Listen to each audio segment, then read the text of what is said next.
Right, I'm going to start. Uh, Thank you and welcome everybody that's joined. I'm Steve Walker Whitehead and I'm the day job wise Director of People, Equality and Organisational Development at the London Borough of Hounslow. So welcome from me. I'm also Vice President of the PPMA, so working with Pam very closely in terms of the leadership of that organisation, our organisation. So today we're discussing what lies ahead, how future-focused leaders must rise to tomorrow's challenges. Going to be an interactive discussion. Really pleased to be joined by colleagues from Rambutan. So interactive discussion about the challenges that we're facing in what is, as we all know, an ever-changing landscape. So I'm going to hand over first off to David. Welcome, David, from Rambutan. Thanks, Steve. And Kerry, we've got your message there in the chat, so we know your camera's off for good reason. So hello, everyone. Happy Friday. I'm David. I'm one of the founders and a consultant at Rambutan. I'm joined in terms of today's discussion by an amazing consultant called Hannah, one of our consultants, and our unbelievably marvelous marketing executive, Emma, who's got the difficult task of controlling the tech. There's a couple of other of our guys on the call. They're here because they're just being damn well nosy. So we've got Craig, one of the other founders of Rambutan, and we've got Elliot, another marvelous consultant. So just a little bit, we're all from a company called Rambutan. We've only got half an hour, so we're going to gloss over that really quickly, but tell you that we are behavioralists. I'll give you a little bit more in a moment, but we are a behavioralist consultancy. Emma, would you mind giving us the first slide, please?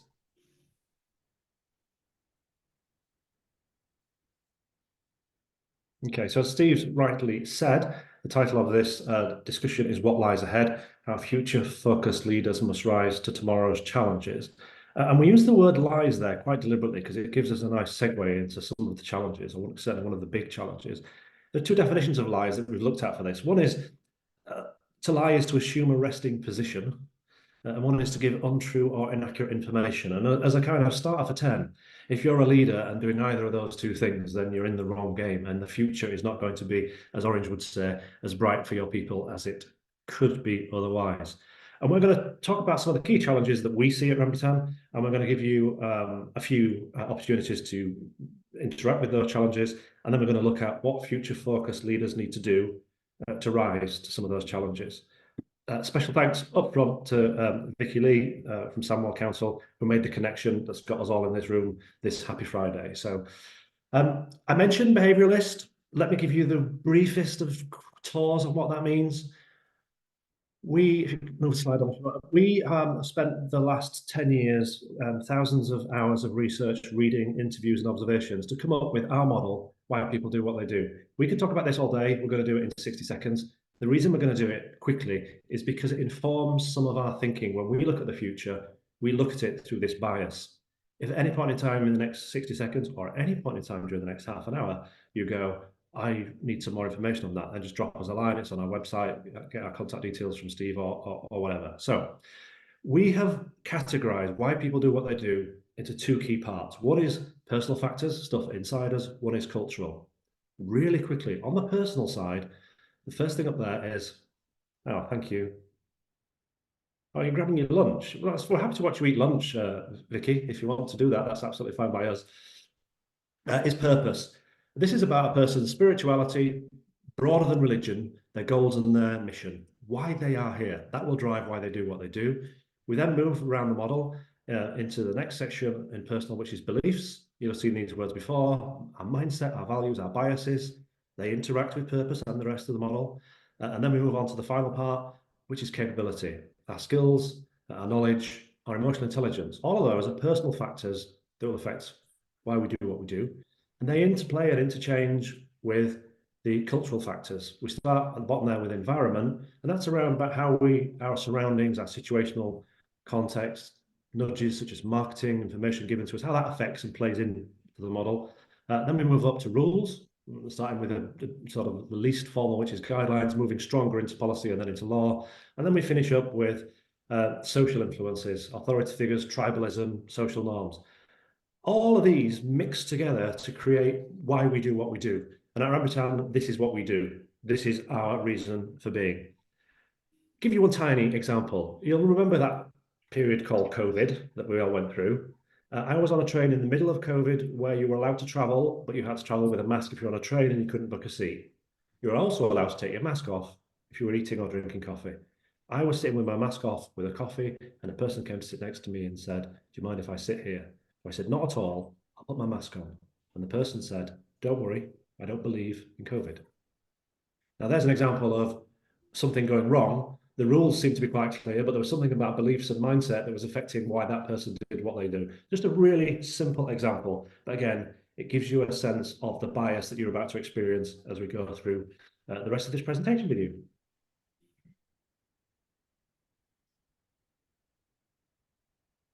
Thank you, David, and thank you everyone for joining us. You're in good company today. Here you'll see a sample of the organisations that we're proud to have worked with over a huge range of fields.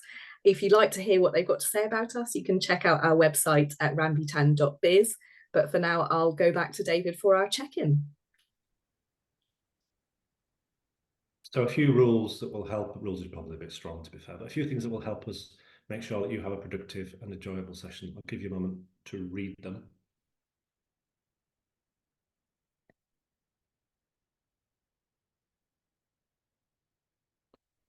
Our aim is to give you a whistle-stop tour, and during that tour that you can find a nugget, something that will just brighten up your Friday, give you something to mull over, or confuse the hell out of you and cause you to call us and say, "What were you talking about?" One of those two things hopefully will happen during this time. I think it's really important, and we'll cover why it's important, to do a bit of a human check-in. So I'm going to ask you to do that now. Rambutan colleagues, Craig and Emma and Ellie, if you want to participate, that would be great. So I would like you to think about the question, what are you feeling about your work? So your work right now, not necessarily today, but at the moment, this month, this year, what are you feeling about your work? And I'm going to give you a very sophisticated and scientifically researched scale to score this on. So at one end of the scale, you could be feeling 1 out of 10.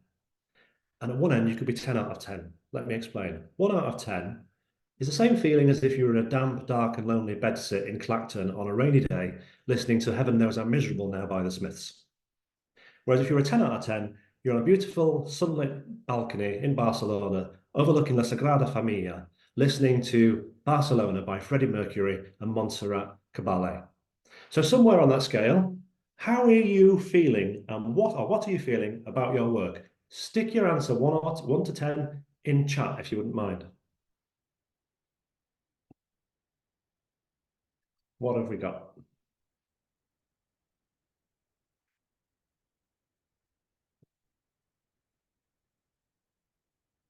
We've got an 8. I've got a 10. Oh, Craig, that's Craig. Craig, you're cheating. You can't do that. Got an 8. Thanks, Steve. Vicky, an 8. Any more for any more?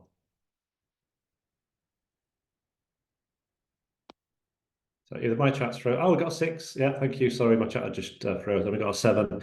So we've got a largely positive with Craig from Rambutan off the clock response to how we're all feeling about work. We'll touch in on why we did that a little bit later on. But for now, let's dive into the first challenge because we don't have a lot of time together today. So I mentioned lies already. One of the challenges I think we face currently and will get more pronounced in the future is fact and fiction and people being able to disseminate between the two. There's lots of stuff at the moment about populism overtaking journalism, journalism being under attack in some cases. Social media is not doing what it was designed to do. It's definitely much less social and much more media. And there's mistruths all over the place. I mean, an example, I've heard people quote me a news story from TikTok. It was actually someone just making something up for fun. And it's not related specifically only to social media. On Sky last month, they published on their app that Donald Trump had made false claims about the execution of a baby. I mean, this is mainstream news channels. The Telegraph said that Humza Yousaf had lied when he denied breaching COVID regulations. And just to bring this all together, the BBC has a fact checker service. This is so pronounced in our world at the moment. You can go and watch a speech from someone like Joe Biden, and then you can go to the BBC and they fact check. And more often than not, they say, that wasn't true. That was sort of true, but maybe not. So we live in this world where the truth lies. And this is a big, big challenge for leaders because as human beings, we have a very, very strong propensity to believe stuff, even if it's not true. Let's move on to the next challenge with Hannah. Thank you, David. The next challenge that we've selected for today is diversity, and what a challenge it can be to build a workforce that's truly representative of the communities it serves across all levels. We're always having to be mindful that our recruitment practices, that our internal communications systems are not posing barriers to participation and engagement. Of course, not all forms of diversity are visible, and we're now all working in multi-generational workplaces too. Emma, if you can move us on to the next one, please. Technology and artificial intelligence, another big challenge. In fact, Mustafa Suleyman, in his book, The Coming Wave, refers to actually tech today as one of the essential challenges of our times in terms of how do we actually contain it and make it work for us. We've all got gadgets like iPhones, which we don't need manuals for. They're quite intuitive. But with the exception of some business systems like Harvest and Bright HR, organisations themselves are often less intuitive, and leaders have to tease out and share the common sense principles behind complex systems, which burns time and energy, particularly when a lot of training needs to be carried out. GDPR, oh dear, that filled many of us with fear when the new legislation came into force. And actually observing the charitable sector, I know of at least one prospect research agency who was helping charities to screen their databases for wealthy individuals who simply withdrew from the UK market because of the challenges that it posed to their operations. Thanks, Next Hannah. one. So one of my favourite current books at the moment is, it's got an asterisk, but I'm just going to say it out loud because we're in safe company this Friday. You might have to edit it from the recording, Steve. Bullshit Jobs by David Graeber. Now, David was, he sadly passed away, an author, an anthropologist, and you need the third A, a self-confessed anarchist. So just bear that in the context of this. And some of his data has been challenged, like the data on the screen, but the principle hasn't. And one of the things that really struck me when reading David's book was that one of the definitions of a bullshit job was even the person in the job couldn't justify its existence. Think about that as a challenge for future leaders, that people can't justify their own existence. Links and moves on to the next challenge. And sorry for the speed, as I said before, if we need to give you more information, we're very happy to do that. This is an example of something that many organizations haven't quite got to grips with. It was always a thing. It became a magnified thing during COVID. But what is this virtual versus hybrid balance? What works? There's still many people wrestling with it. Still many people in that situation where they're told they have to come in 3 days a week. They come in on one day and spend the whole day on Teams meetings with people not in the office. What's going on in there? It's a very unlevel playing field. And we've lost the water cooler moments, those how are you doing this morning, how was your weekend type things. Somehow we've just managed to squeeze those out, and they're really important. And they're really important for a very, very good psychological reason. It's another 3 A's, but not the same as David Graeber's. Human beings are tribal organisms, and every day we need attention, appreciation, and affection. And if we don't get that, it's not good for us. And we're losing some of that because of this hybrid environment. And then double whammy that. Imagine spending all day not getting any attention, appreciation, and affection, and you're working at home, and then you stop work, and within 10 seconds, you're in your home talking to your family. Are you getting any appreciation, attention, and affection? Are you giving any? So there's this double whammy going on. There's so many things point to this. Johan Hari wrote a book. By the way, the book references are all at the end, so you'll get those in the slides, called Lost Connections. And he links losing connections with people to be one of the key, not the only, but one of the key causes of depression. And he goes on to talk about how to overcome that. So there's lots and lots of things pointing to this subject. And this is going to be a constant challenge for future leaders.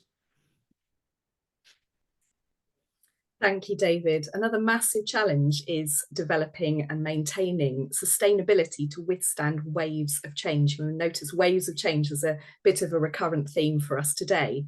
Let me just leave you for one moment to read that Stephen Covey quote that we've got there. We think this is really important in order to manage what lies ahead. We tend to think of sustainability in an environmental context, but actually it's vital to ensure that skills and jobs are sustainable for the future. We've been through lots of waves of changes as a society before: industrialization, the internet, changes to the travel and publishing industries. I'm sure we can all think of examples of leaders who've said that will never take off and been wrong or come to the party too late.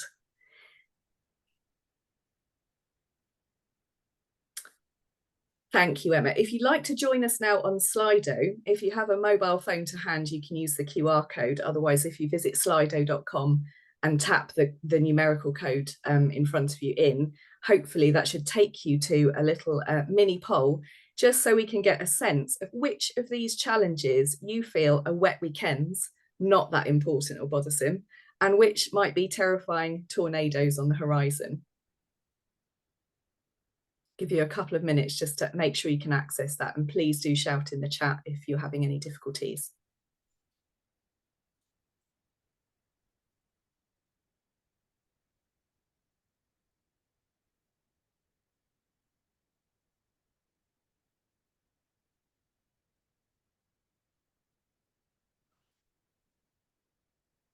Emma's just watching the live results come in, and then we'll share those and have a bit of playback.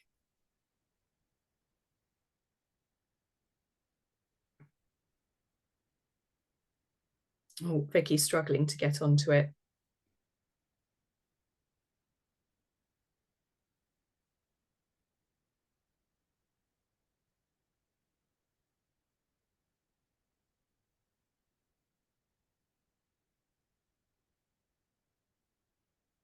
Vicky, have you managed to access that?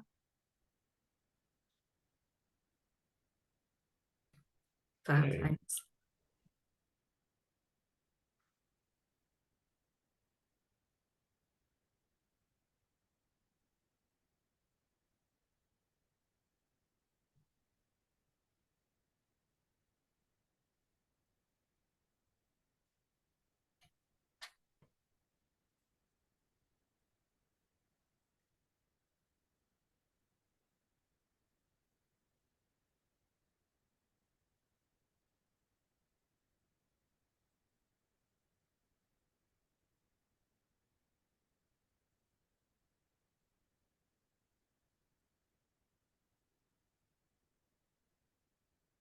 Still got some responses coming in.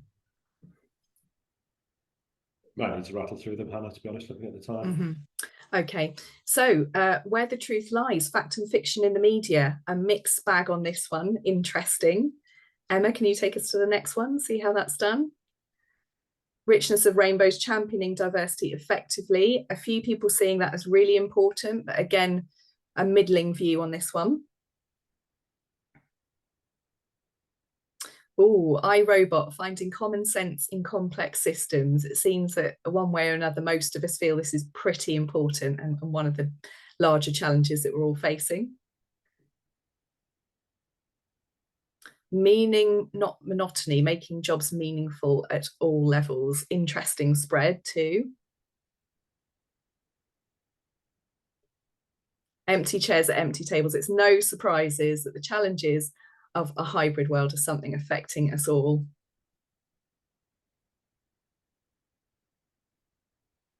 And again, quite a mixed bag on built to last, creating sustainability to withstand waves of change. So I hope that means that something is resonating with you all amongst the challenges that we picked out to discuss. Oh, someone else thinking that one's incredibly important. Great. I think that covers all of the voting, doesn't it, Emma? That's fantastic. Thank you. So if I pass over to David, we'll start looking at some of the solutions to these challenges. Okay, in the spirit that we only have half an hour, I'm just going to give you a few headlines. The first challenge was where the truth lies. And what we put here is about inspiring trust in your media output. I'll put social, it could be any media output. It's a fabulous TED talk by a person called Francis Frey that talks about how to build and rebuild trust. And three elements of that. First is logic. So you've got to be sound in your argument. But the second two are a lot more human, which is the second one is authenticity, being your true self as a leader, as a future-focused leader, and empathy, understanding the audience. And the other thing that we think is a really important opportunity for future-focused leaders is to actually build skills for objective evaluation. You can actually now do a GCSE in critical thinking. and it teaches you how to detect and critique information. And I think that's an organisational skill we could all benefit from. A wonderful book by Hans Rosling called Factfulness really explores this more. And again, you can pull from that some opportunities for skills building. He talks about the difference between causation and correlation, and just even understanding that basic thing is a really important thing. So if, use the example of the weather a couple of times today, if it rained on your last 3 birthdays, can you safely say it always rains on your birthday? No, because what we've got there is an example of correlation, but there's definitely no causation in that. And that's just one example of a thinking skill that we should maybe start to teach our people so they can critique and do stuff for themselves. I think it's over to you, Hannah, for the next one, if I'm right. That's great. Thank you, David. So I think we can all acknowledge that there's a real difference between a tick box approach to EDI and actually making sure that we have an equality focused way of life in our workplaces. It's really important to consult with our internal audiences, for example, on things like the internal comms methods that we're using, and particularly in terms of our multi-generational workplaces, making sure that we have things like flexible working options, as I said, mixed comms methods, and skills sharing in a spirit of what can we learn from each other.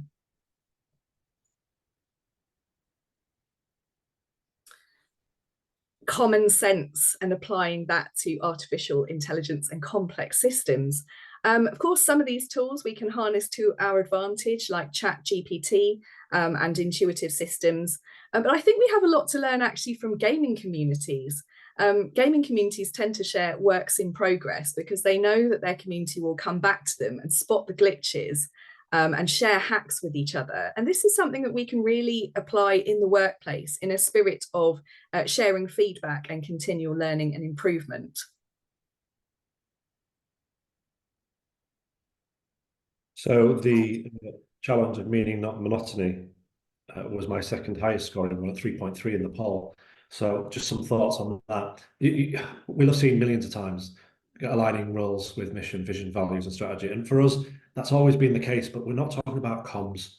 Actually, we're talking about giving people meaning. A wonderful book called Drive by Dan Pink explores that, and he's researched that into 3 key areas that people need: sense of purpose, P, sense of autonomy, A, and sense of mastery. I need to know what I'm doing and how it contributes to something. I need to be given a bit of freedom within it to make some decisions, and I need to get better at it year on year. That purpose, autonomy, mastery could be really critical to that. And then we've got this value add, not presenteeism. We shouldn't be counting how many hours people work. Google famously have a policy that says you have to spend 20% of your time on something that interests you.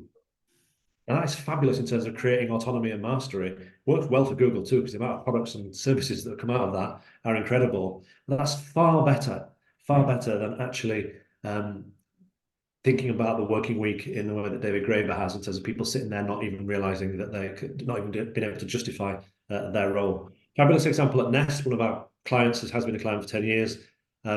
Nest score 97% on their survey, where the question is, I believe in the mission, the purpose of Nest, and contribute to it. So if you imagine, if you could get to that sort of levels, that gets you away from this idea of monotony. My highest ranking one is the next one, which scored a 3.8. Not surprisingly, it's kind of relevant to us all, isn't it? It's kind of recent in terms of the magnification. Again, carving out time for connections to get those water cooler moments back in. To use Nest again, she just left, the chief executive, Helen Dean, had virtual tea and cakes, where buy yourself a cake, log on, and we're not going to talk about work, we're just going to have tea and cake together, open to all employees.